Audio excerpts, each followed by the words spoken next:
Meu nome é Alexandre, eu sou professor e a minha caminhada com o cristianismo começou já bem cedo. Logo depois que eu nasci, eu fui batizado na Igreja Católica e lá permaneci durante muito tempo, até os meus 5 anos de idade, junto com a minha mãe e os meus irmãos na comunidade do bairro onde eu resido. E depois, quando eu completei 5 anos, a minha mãe se transferiu para a igreja evangélica e depois de um tempo nós mudamos, fomos de uma igreja evangélica para a minha antiga igreja, que era a Igreja Batista.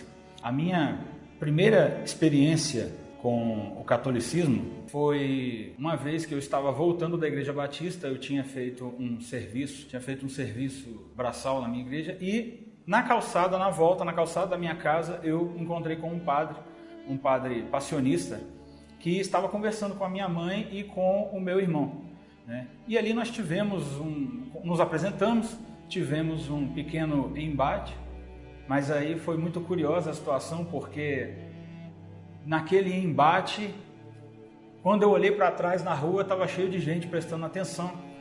E nessa época, assim como muita gente do meio evangélico, muitas pessoas evangélicas, eu acreditava em muitas coisas que se falam da Igreja Católica. Por exemplo, que a Igreja Católica matou muitas pessoas durante a Idade Média, que a Inquisição queimava bruxas, queimava mulheres, que a Igreja não deixava as pessoas lerem a Bíblia na Idade Média, não é? E eu sempre acreditei muito nesses mitos que as pessoas contam. E também durante essa época e também depois, eu exerci muitos cargos na Igreja Batista. Eu tive a oportunidade de ser conselheiro dos embaixadores do rei, que é uma classe lá para meninos, jovens, adolescentes. Eu fui professor de jovens, professor de adolescentes, fui professor de adultos, fui presidente de juventude, participei de ministério de louvor e também, por último, antes de sair, eu fui professor de escola bíblica para adultos e idosos. Sou muito grato a Deus por essa experiência, não tenho nenhuma mágoa da minha Igreja Batista, né? Amo muito, continuo amando os meus irmãos de lá. A minha experiência com o catolicismo começou a mudar em meados de 2013, quando eu passei a tomar mais contato com os vídeos do professor e filósofo Olavo de Carvalho. E até então, assim como, infelizmente, muitos protestantes pensam, eu tinha aquele preconceito de que católico, em geral, era uma pessoa que só sabia adorar imagens, que não lia a Bíblia, que não estudava. Não estou dizendo que são todos assim, eu estou dando essas descrições aqui, mas claro, não são todos assim, mas eu tinha isso muito forte comigo. E quando eu ouvi o professor Olavo, que nos seus vídeos ele sempre iniciava invocando a Santíssima Virgem e o Padre Pio de Pietrelcina, aquilo me chamou a atenção, porque foi a primeira vez na minha vida que eu vi alguém com gabarito e com inteligência falando o nome da Virgem Maria e de São Pio de Pietrelcina. Não que outras pessoas não falassem, mas eu vi a primeira vez ali, certo? E aquele primeiro preconceito que eu tinha foi por terra nesse momento. Veio o ano de 2014 e eu me intensifiquei um pouco mais as leituras dos livros do professor Olavo, e também comecei a ler com mais intensidade um escritor que foi muito importante na minha vida também, que é o Chesterton, o escritor inglês. Foi nesse ano que eu li com mais cuidado e li com mais paciência o livro maior dele, a obra-prima, que é a Ortodoxia.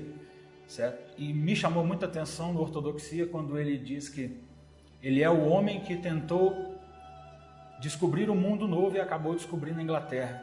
Isso é um pouco a minha experiência com o catolicismo, porque muitas coisas que eu achava, que eu cria que eram verdades, eu fui descobrindo com o tempo, eu vi que elas já eram verdades que existiam muito antes de mim e que elas já estavam na igreja. E toda aquela ebuliência política no ano de 2014 me fez intensificar mais essas leituras e tomar contato com muitas pessoas, fazer amizades com muitos católicos. No ano de 2015, o fato marcante foi numa participação, numa militância junto à Câmara Municipal da cidade de Vila Velha, estava ocorrendo a votação a respeito do Plano Municipal de Educação, no qual se queria incluir a ideologia de gênero. E naquele momento, naquela votação, eu pude ver o que era a Igreja Católica na sua manifestação mais militante. Eu tomei contato com alguns amigos e eu vi a entrega deles àquele objetivo de impedir que aquela aprovação acontecesse, e eu vi muitos deles fazendo sacrifícios, fazendo entregas, certo? Das mais simples até as mais complexas, às vezes não dormir, tirar dinheiro do próprio bolso. E mais do que isso, eu via no olhar das pessoas, eu via a diferença de tudo aquilo que eu já vinha visto no meio protestante. Não que no meio protestante não exista obras, não existam pessoas boas, existem, mas com aquela profundidade, com aquela intensidade, eu nunca tinha visto antes. Eu já tinha mais de 20 anos de igreja protestante. Então aquilo me chamou muita atenção, deixou uma marca muito forte em mim.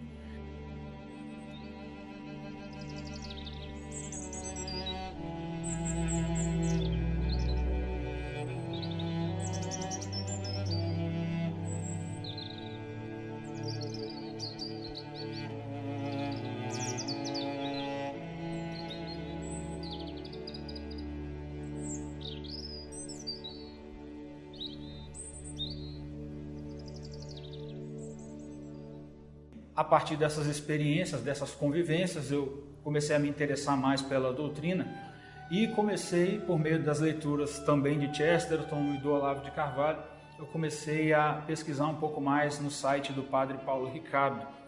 Comecei a pesquisar sobre a Inquisição e vi que há muitos mitos, muitos equívocos, muitas formulações históricas que não são verdadeiras, né? Inclusive me chamou muita atenção o fato de que existem santos que eram inquisidores, não é? E aquilo me deixou bastante impressionado. Eu vi que a Inquisição é um processo político, teológico, que é muito mais abrangente do que aquela coisa simplista e maquiada que a gente aprende na escola.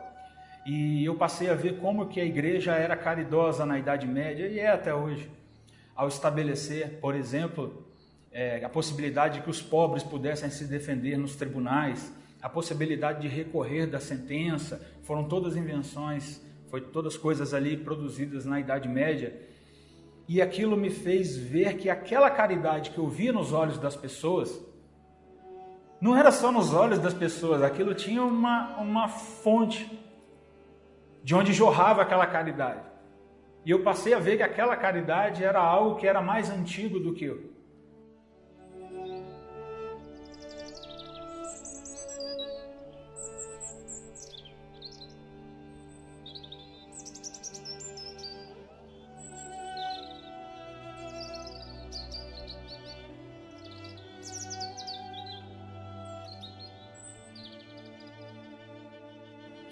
Bem, e aquela caridade das pessoas, eu passei a ver que aquilo estava presente também na igreja de um modo geral.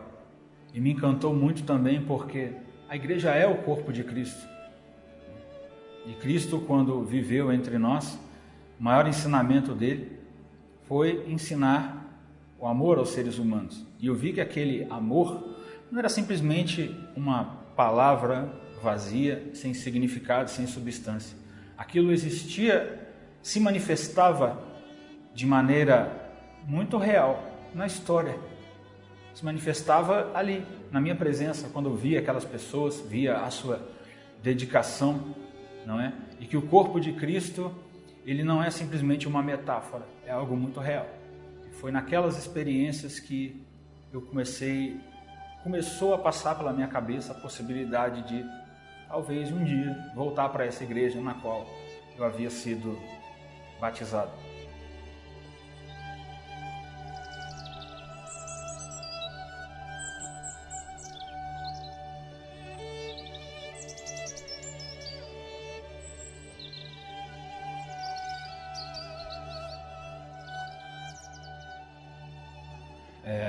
Já em 2016 eu passei a morar no interior, morei no interior durante um tempo, por questões de trabalho.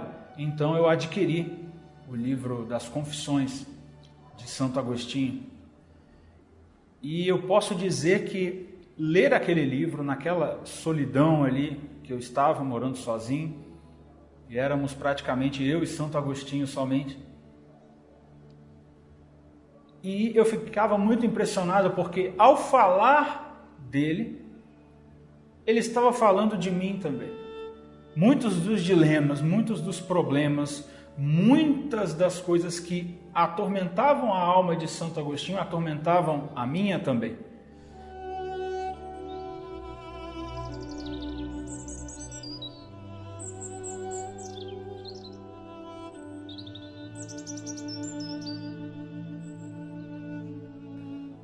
E eu passei a perceber que a santidade não é meramente um nome, não é aquele estado de espírito, em geral, sentimentalista. Não, a santidade ela se dá no momento em que a pessoa intensifica a sua presença diante de Deus e que por meio da sua presença diante de Deus, abrindo a sua alma, confessando os seus pecados, ela passa a exibir aquilo que está dentro da sua alma e que pode, e por coincidência também, está na alma de outras pessoas. E ao se abrir, ele acaba possibilitando com que outras almas se abram também diante de Deus.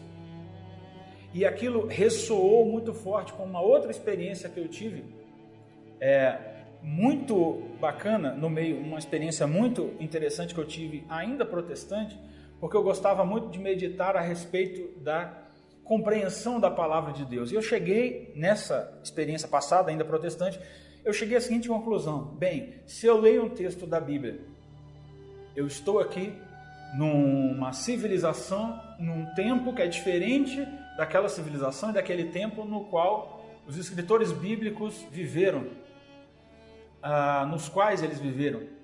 E bem, para que eu entenda o conteúdo experiencial daquilo que eles viveram em tal época, em tal civilização, para que aquilo seja comunicado de maneira efetiva na minha alma, é preciso que haja uma comunicação, que é a comunicação do próprio Deus, do Espírito Santo, a sua presença que se faz marcar em todos os períodos da história. E aí, falando isso uma vez para um amigo, eu ainda protestante, já no início do processo, ele me disse o seguinte: Alexandre, isso que você está expondo é aquilo que a Igreja Católica chama de a comunhão dos santos. Meus parabéns. Então, isso que Santo Agostinho falou se juntou com essa minha nova compreensão daquilo que eu passei a ver como doutrina da comunhão dos santos. E aí eu me lembrei de novo do Chesterton, porque Chesterton dizia que ele era um homem que tinha descoberto a Inglaterra. Fazendo uma analogia com a experiência dele, eu era uma pessoa que estava no escuro, ou às escuras, tateando as coisas, achando tudo muito lindo, tudo maravilhoso, aquelas doutrinas. Aí quando alguém acendeu a luz, eu percebi que eu estava simplesmente debaixo de um altar. Aquilo que eu venerava nada mais era do que a veneração dos santos. Aquilo que eu estava adorando era o Deus que era adorado pelos santos, que é mostrado lá no Apocalipse, quando os santos falem, pedem a Deus que clamem por justiça. Nada mais são do que os santos intercedendo a Deus.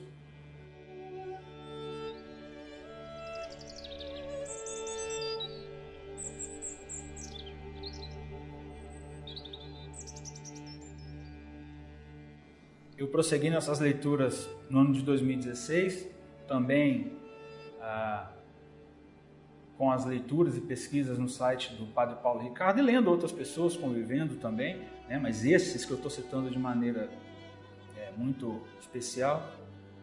E aí no ano de 2017 eu cheguei a perceber que eu estava em muitas coisas já raciocinando, pensando como um católico. Eu me lembro que nesse ano de 2016, já virada para 2017, eu estava pensando, conversando com um amigo protestante a respeito da Virgem Maria, E eu falei com ele, olha, eu não escolheria qualquer mulher para ser mãe do meu filho. Deus, por sua vez, que é Deus, não escolheria qualquer mulher para ser a mãe do seu filho.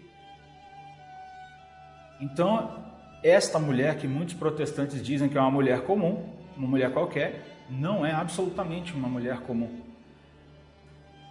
Todas as experiências, as que eu pude ler, os profetas no Antigo Testamento, o apóstolo João na ilha de Patmos, todos aqueles homens, quando eles tinham visões do céu, de Deus ou de anjos, todos eles temiam. A única pessoa que quando viu um anjo e foi louvada pelo anjo foi a Virgem Maria. Eu argumentando isso com esse amigo meu protestante, certo? E aí alguns olhares eu vi que acharam um pouco estranho. Falar de Maria é sempre, em algumas igrejas protestantes, não é algo comum, certo? Não é o caso da minha antiga igreja, mas algumas igrejas o pessoal tem uma repulsa pura e simples, né? E eu percebi que o meu olhar para a Santíssima Virgem Maria tinha mudado.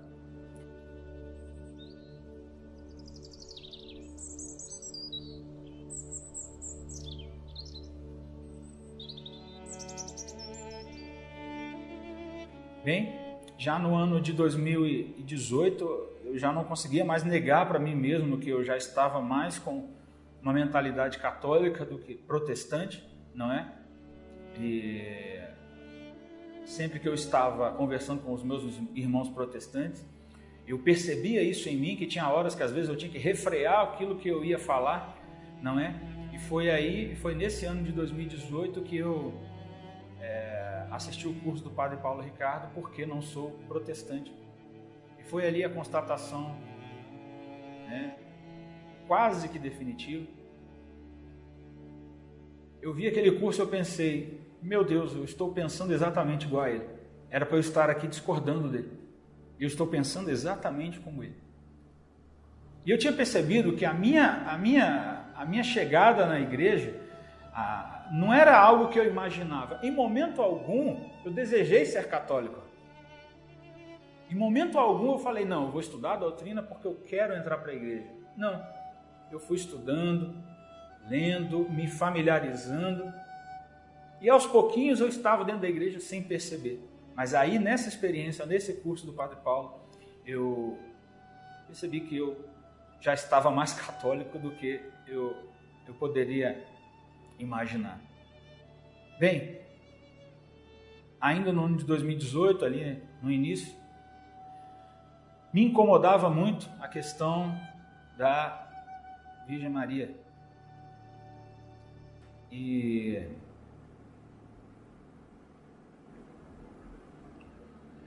durante toda a minha vida, enquanto protestante, a gente ouve falar que Maria é uma mulher qualquer, que Maria não deve ser adorada, que os católicos adoravam a Maria, e aquilo me parecia, a doutrina, né, a veneração a Nossa Senhora, ela parecia que era uma espécie de anteparo, onde eu estava num degrau, a Virgem Maria no meio e Deus acima. E eu tinha ainda aquele preconceito de que a Virgem Maria era uma espécie de anteparo que me impedia de chegar a Deus, ou então que era algo que era desnecessário e que eu podia ir direto a Deus. Bem, eu já não tinha mais aquele preconceito anti-mariano, mas eu ainda tinha essa sensação de que Maria era algo que não precisava estar lá.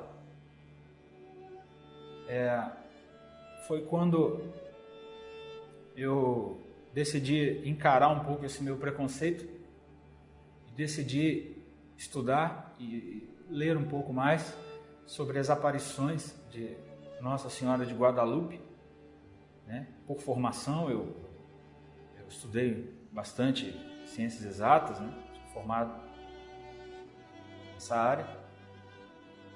E aí eu vi que era uma aparição que tinha muitos fatos científicos envolvidos, não é? E fui pesquisar mais sobre o assunto. E eu fiquei absolutamente embasbacado, porque eu vi a simplicidade daquela aparição e ao mesmo tempo a profundidade de tudo aquilo envolvido. Se você ainda não viu, quem não viu, deveria ver. A questão do tecido, toda a questão histórica envolvida. A aparição de Guadalupe, ela é um milagre multifacetado, né? Porque é um milagre ao mesmo tempo antropológico, científico, histórico. Não é à toa que muitos dizem que é a imagem que fala em línguas, ela fala em várias línguas, né? E eu vi aquilo, eu simplesmente suspirava, eu não aguentava, eu me emocionei muito. E tem uma parte, eu fiquei depois sabendo de um fato que era que no manto de Nossa Senhora de Guadalupe, é um manto muito bruto, não é um manto que serve para você fazer uma obra nele, né? E quando as pessoas foram investigar, viram que não tem marcas de pincéis, marcas de pinturas, era como que uma coisa que fosse uma espécie de impressão ali. Mas foi uma aparição no século XVI, ninguém fazia impressões dessa maneira como se fazem hoje. E naquele tecido bruto, eu percebi que é como se a pintura ela se valesse, aproveitasse das imperfeições do pano para evidenciar detalhes da própria imagem. Por exemplo, no tecido, no lábio de Nossa Senhora, tem uma espécie de imperfeição no tecido, um enchimento, que dá a ideia do alto relevo dos lábios de Nossa Senhora. E aí eu vi que eu tirei daquilo uma lição, né? Que a imperfeição do pano serviu para expressar uma perfeição de Nossa Senhora enquanto Virgem Santíssima, mulher. Ou seja, ali está presente um princípio da nossa realidade espiritual que está presente também nas nossas almas, porque Deus, Ele se aproveita das nossas imperfeições para evidenciar as perfeições dele. São Paulo apóstolo diz que onde abundou o pecado, superabundou a graça divina. Certo? Quantos santos que, por meio mesmo da confissão dos seus pecados, certo? Tornaram esses pecados, após perdoados, eles tornaram aquilo fonte de graça para eles mesmos e para outras pessoas. Aquilo que era motivo de pecado para eles, aquilo passou a ser motivo de bênção e de graça para outras pessoas. E eu me lembro bem que, tomando contato com isso, eu me senti muito mal, porque durante muitos anos eu falei muito mal de Nossa Senhora, da Mãe de Nosso Senhor Jesus Cristo. Cheguei a falar bastante impropérios, né? E depois dessas experiências, eu me lembro muito bem a primeira vez que eu tomei coragem para poder falar com Nossa Senhora.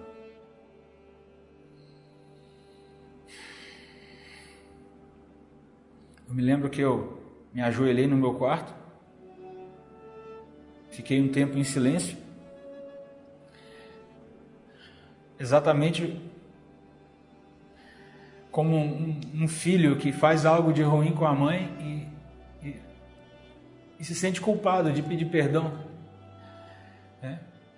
Porque imagina você ter uma mãe, durante anos, décadas, ouvir que a sua mãe é uma mulher comum e que a sua mãe é qualquer coisa, certo? E a minha sensação ali era aquela.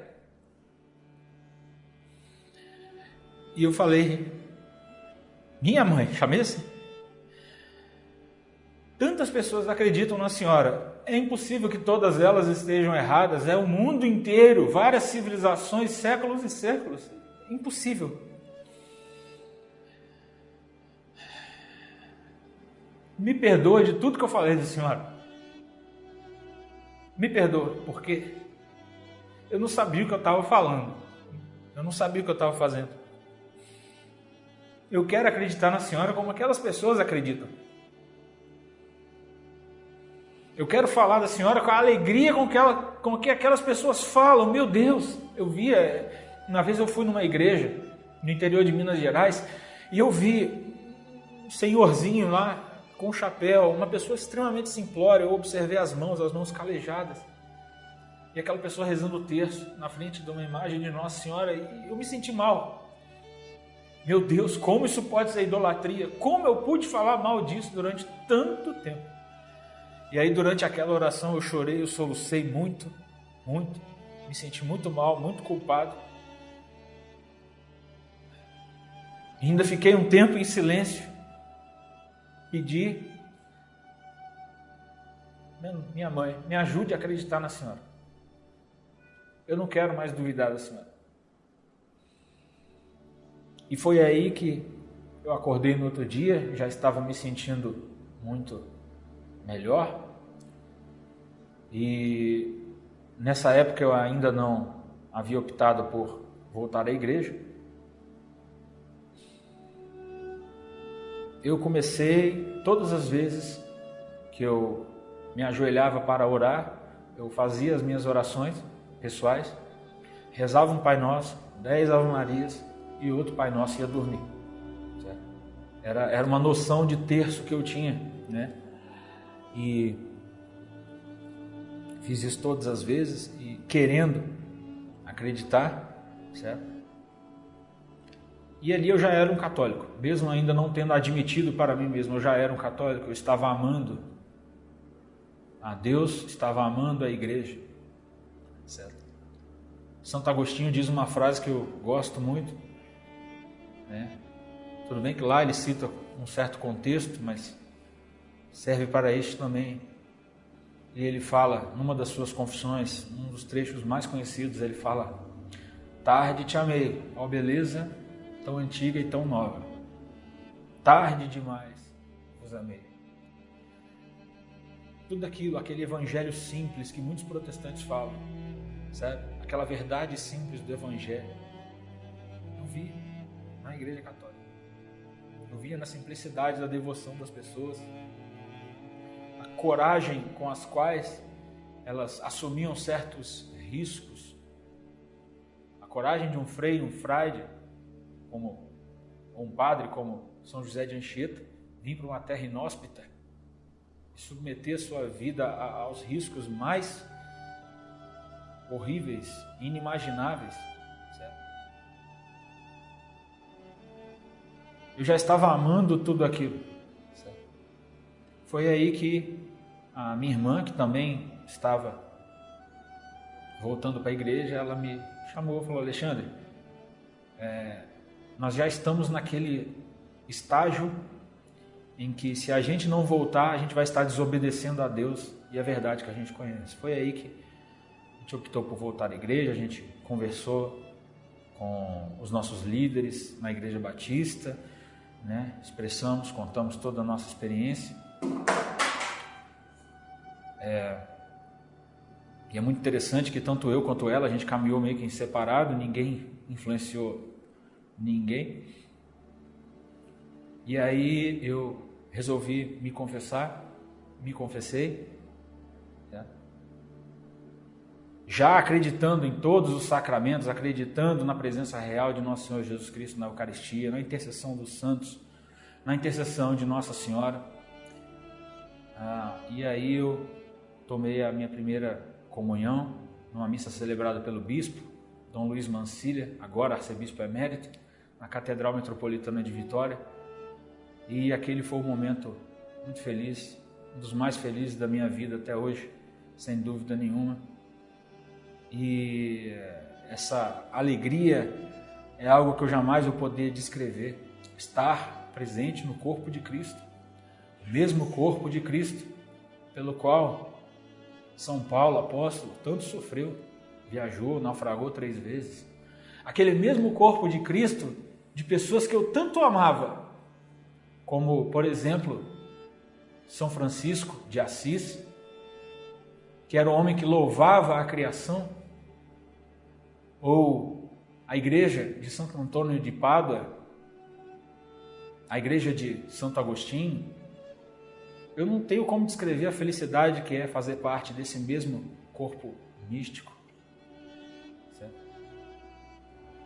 Para fechar essa descrição, eu vou parafrasear um pouco o Chesterton.